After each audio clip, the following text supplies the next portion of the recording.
ও বন্ধু, তোকে মিস করছি ভীষণ। তোকে ছাড়া কিছুই আর জমে না এখন। আজকাল বাংলাদেশকে ছাড়া একেবারেই জমে না শ্রীলঙ্কার। গ্রুপ পর্বে বন্ধুর অবতারে হাজির হয়েছিল শ্রীলঙ্কা, তাতেই সুপার ফোরে জায়গা পায় বাংলাদেশ।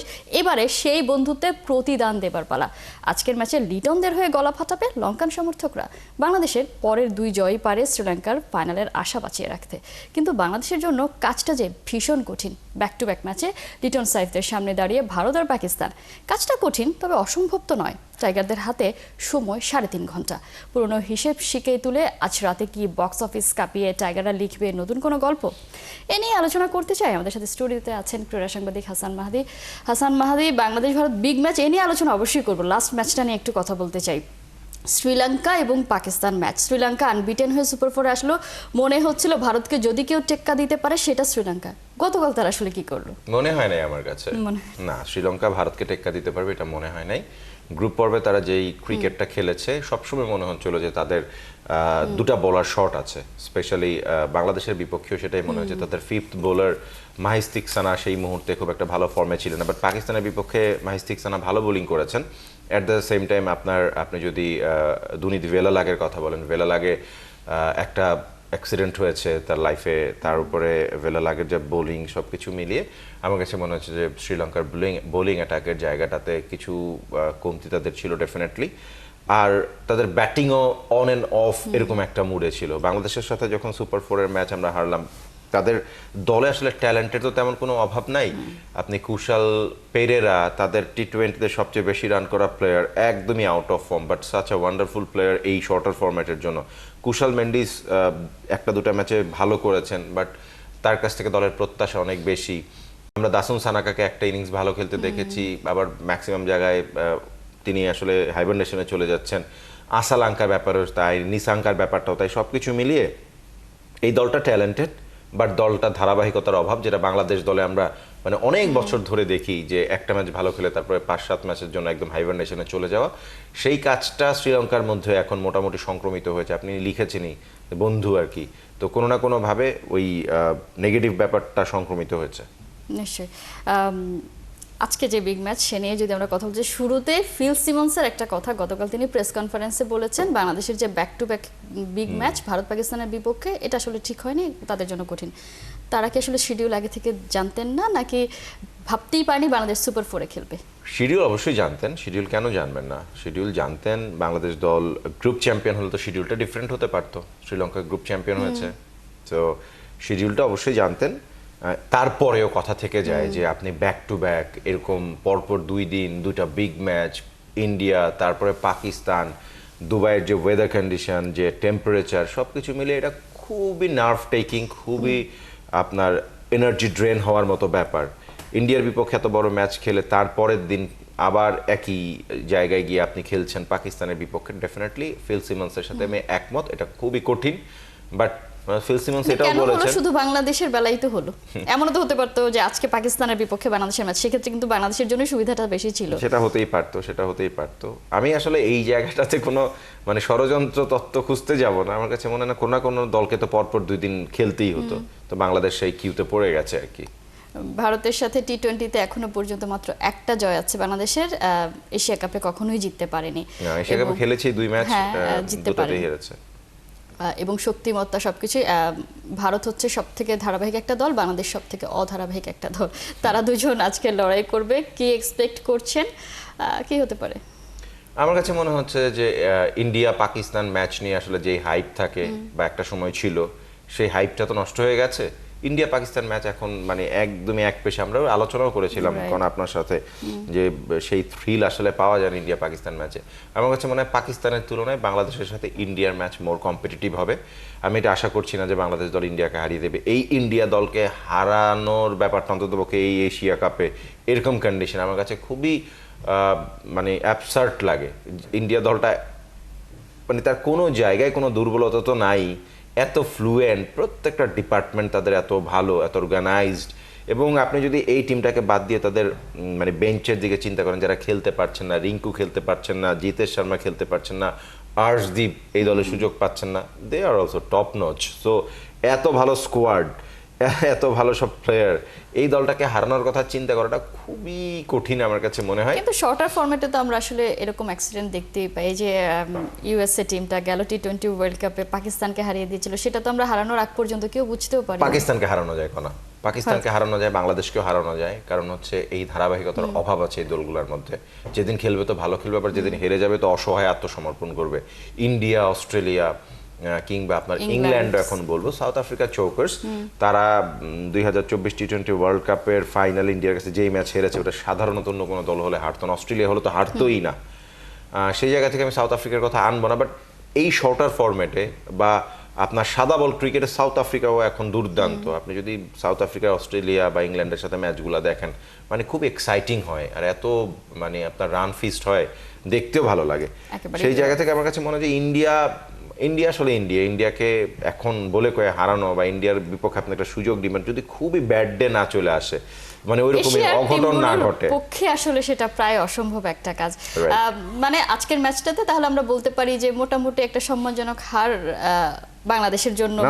হার শব্দটা আমি এখনই বলবো কেন, আসলে ক্রিকেট তো গৌরবময় অনিশ্চয়তার খেলা, খুবই ডিফিকাল্ট হবে, কিন্তু এমন না যে বাংলাদেশ চাইলে হারাতে পারবে না। যদি বাংলাদেশ এরকম একটা ধরেন ইন্ডিয়া আগে ব্যাট করলো, বাংলাদেশ খুবই কুইক কিছু উইকেট নিয়ে নিল, যেটা হচ্ছে শ্রীলঙ্কাকে কালকে 133 রানে অল আউট করে, মানে 133 রানে আটকাতে পেরেছিল পাকিস্তান।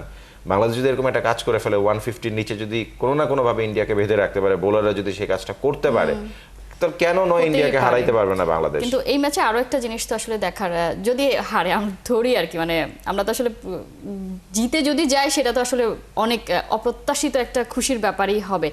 মানে বল হাতে রেখে বা কম বলে হারা, কম রান করতে দেয়া, এই ব্যাপারগুলো তো আসলে এই ম্যাচগুলোতে বেশ ভাইটাল রোল প্লে করে, কারণ নেট রান রেট অনেক বড় একটা ইস্যু হয়েছে, আমরা দেখেছি গ্রুপ পর্বে, এবারও সেটা হতে যাচ্ছে। সেই জায়গায় বাংলাদেশের স্ট্র্যাটেজি কেমন হওয়া উচিত, আর যদি ভারতকে হারাতেই হয়, কে হতে পারেন সেই গেম চেঞ্জার? দেখেন, গতকাল রাতে পাকিস্তান জেতার পরে বাংলাদেশের হাতে এখন দুইটা অপশন আছে। একটা হচ্ছে ইন্ডিয়া এবং পাকিস্তানের মধ্যে একটা দলকে তো বাংলাদেশকে হারাতেই হবে, এবং রান রেটের হিসাবটাও তাকে একটু মাথায় রাখতে হবে। তো রান রেটের হিসাবটা যদি বাংলাদেশ দল মাথায় রাখে, সেই ক্ষেত্রে যেই জিনিসটা, রান রেটের হিসাবটা সেভাবে মাথায় না রাখলেও চলবে। মানে একটা জিতলে বাংলাদেশের 4 পয়েন্ট হয়ে যাবে, ইন্ডিয়া অলরেডি 4 পয়েন্ট হয়ে গেছে, হ্যাঁ চলে যাবে। এখন পাকিস্তান বাংলাদেশের কাছে হারলে বাংলাদেশ এবং ইন্ডিয়া দুই দলই, কারণ শ্রীলঙ্কা পরে ইন্ডিয়াকে হারালেও তার মাত্র 2 পয়েন্ট, পাকিস্তানের 2 পয়েন্ট, তখন রান রেটের ব্যাপারটা নাই। আর শ্রীলঙ্কা যদি জিততো, পাকিস্তানকে হারাতো, তাহলে এক ম্যাচ জিতেও বাংলাদেশ দলকে রান রেটের মার পেয়েছে, তার আশা টিকে থাকতো। তো এখন বাংলাদেশ এই দুটা থেকে একটা দলকে টার্গেট করবে, সেটা ডেফিনেটলি ইন্ডিয়াকে তো আজকে টার্গেট করতে পারলে ভালো, টার্গেট বড় করাই ভালো, কিন্তু বাংলাদেশের আসলে টার্গেট থাকবে পাকিস্তান শ্রীলঙ্কার সাথে জিতে তারা আবার একটু ব্যাক অন ফর্ম, আমি যদি মানে রাইট অন ট্র্যাক হয়েছে, এই কথাটা বলা একটু আর্লি, বাট তারা সেই কনফিডেন্সটা পেয়েছে শ্রীলঙ্কাকে হারানোর পরে। বাংলাদেশও শ্রীলঙ্কাকে হারিয়েছে এবং শ্রীলঙ্কাকে কালকে বেশ সহজেই হারাতে পেরেছে পাকিস্তান। এইটা তাদেরকে একটা লাইফ লাইন দিতে পারে। সো পাকিস্তানের বিপক্ষে বাংলাদেশের ম্যাচটা কঠিন হবে। রান রেটের হিসাবটা বাংলাদেশ দল কিছুটা করে রাখতে পারে, আমার কাছে মনে হয় আজকে ইন্ডিয়ার বিপক্ষে এটা করে রাখাটা ভালো, মানে রাখাটা উচিত। যেমন গতকালের ম্যাচটাই তো, যদি মানে এই যে তারা বেশি ওভার রেখে আসলে জিতেছে পাকিস্তান, সেই কারণে তো তারা রান রেটে এগিয়ে গেছে, এবং এটা তো তাদেরকে কাজে দেবে সেই জায়গাটা। এবং যে প্রশ্নটা রেখেছিলাম, যদি ভারতের বিপক্ষে কিছু একটা করা যায়, সেই গেম চেঞ্জার কি হবে? অনেকে মুস্তাফিজের কথা বলছেন, অভিষেক শর্মাকে থামাতে সাকিবকে লাগবে, এরকম শোনা যাচ্ছে। আপনার কাছে কে গেম চেঞ্জার হতে পারে? সাকিবকে লাগবে বললে তো আর লাগার সুযোগ নাই, সাকিব তো দলে নাই। অনেকে বলে তানজিম সাকিব, তানজিম সাকিবের কথা, আমার কাছে মনে হয় যে তানজিম সাকিব, শরীফুলের জায়গায় তানজিম সাকিব এই দলটাতে অন্তত পক্ষে তার আসা উচিত। বাংলাদেশ দলে মুস্তাফিজ, তাসকিন আর হচ্ছে আপনার এইদিকে তানজিম সাকিব, 3 পেসার। ইন্ডিয়া কিন্তু আবার 3 পেসার নিয়ে খেলবে না, মানে আর্শদীপের মতো প্লেয়ারও মানে বসে আছে। তারা তাদের 3 স্পিনার অক্ষর প্যাটেল, কুলদীপ যাদব এবং বরুণ চক্রবর্তী, এই যে হ্যাঁ মানে এই ট্রায়োটা একটা দুর্দান্ত ট্রায়ো। যদিও অক্ষর প্যাটেল খুব একটা বেশি বোলিং করার সুযোগ পায় না, পাকিস্তানের বিপক্ষে মানে 1 ওভার বোলিং করেছেন, 8 রান দিয়েছেন, বাট এত লাক্সারি আছে ক্যাপ্টেনের। এবং অক্ষর প্যাটেলের হাইট, তার লেফট আর্ম স্পিন, যেই ধরনের স্লোইশ অ্যান্ড একটু স্লাগিশ উইকেট, এই ধরনের উইকেটগুলোতে অক্ষর প্যাটেলটা জানে হাউ টু বোল। এবং কুলদীপ, বরুণের যেই আপনার ভ্যারাইটি, দারুণ। আপনাকে আমি যতবার বাংলাদেশের কথা বলছি আমি ততবার ভারতের প্লেয়ারদেরকে গ্লোরিফাই করছেন। বাংলাদেশ যদি আজকে জেতে তাহলে কে হবে? এই যে আর আচ্ছা, যাদেরকে বসাচ্ছেন কে হবে সেটা বলেন। বাংলাদেশের ইন্ডিয়ার সাথে এই ম্যাচ বাংলাদেশ যদি জিততে চায়, বাংলাদেশের পার্টিকুলার একজন পারফর্মার দিয়ে আপনি ম্যাচ জিততে পারবেন না। গোটা টিম হিসেবে বাংলাদেশকে খেলতে হবে। বাংলাদেশ দলে অমন কোনো আপনার গ্লেন ম্যাক্সওয়েল নাই যে সিঙ্গেল হ্যান্ডেডলি একটা ম্যাচ জিতিয়ে বের করে দিতে পারে। বাংলাদেশ দল যত কথাই বলি না কেন ওরকম কেউ নাই, but as a team Bangladesh দল যদি মানে যেখানে যখন দরকার সিগনিফিক্যান্ট মোমেন্টগুলোতে বাংলাদেশ দল যদি একটা দল হিসেবে পারফর্ম করতে পারে, তাহলে আমার কাছে মনে হয় যে ম্যাচটা ইন্ডিয়ার বিপক্ষে বাংলাদেশের জেতা সম্ভব। সেটা বোলিংয়ে ভালো করতে হবে, ব্যাটিংয়ে ভালো করতে হবে এবং ফিল্ডিংয়ে স্পেশালি হাফ চান্স বা দুর্দান্ত ক্যাচ, যেটা ক্যাচ হওয়ার কথা না, উইকেট পড়ার কথা নয়, মানে আনবিলিভেবল কিছু করে ফেলা, তাহলে বাংলাদেশে। তারপরেও আপনি যেহেতু স্পেসিফিক জিজ্ঞেস করেছেন, অলওয়েজ বোলিং আমার কাছে মানে এখনো পর্যন্ত মুস্তাফিজ, আপনি লাস্ট ম্যাচেও দেখেন বাংলাদেশের দুই স্লো বোলার শেখ মেহেদী এবং মুস্তাফিজ, তার 8 ওভারে 45 রান দিয়ে 5 উইকেট নিয়েছিল শ্রীলঙ্কার বিপক্ষে। Excellent bowling performance. সেই জায়গা থেকে মুস্তাফিজ শেখ মেহেদীদেরকেই আসলে সুযোগটা নিতে হবে, বাট শেখ মেহেদী ইন্ডিয়ার এগেনস্টে কতখানি কার্যকর হতে পারেন এইটা একটা ভাবার বিষয়। বাট অভিষেক শর্মা যেহেতু টপ অফ দি অর্ডার বা হাতি একটা ব্যাটার আছেন, সো শেখ মেহেদীকে আমি হয়তো পাওয়ার প্লেতে বোলিং করতে দেখতে পাইতে পারি, যে হ্যাঁ তাকে দিয়ে পাওয়ার প্লেতে বোলিং করানো হবে।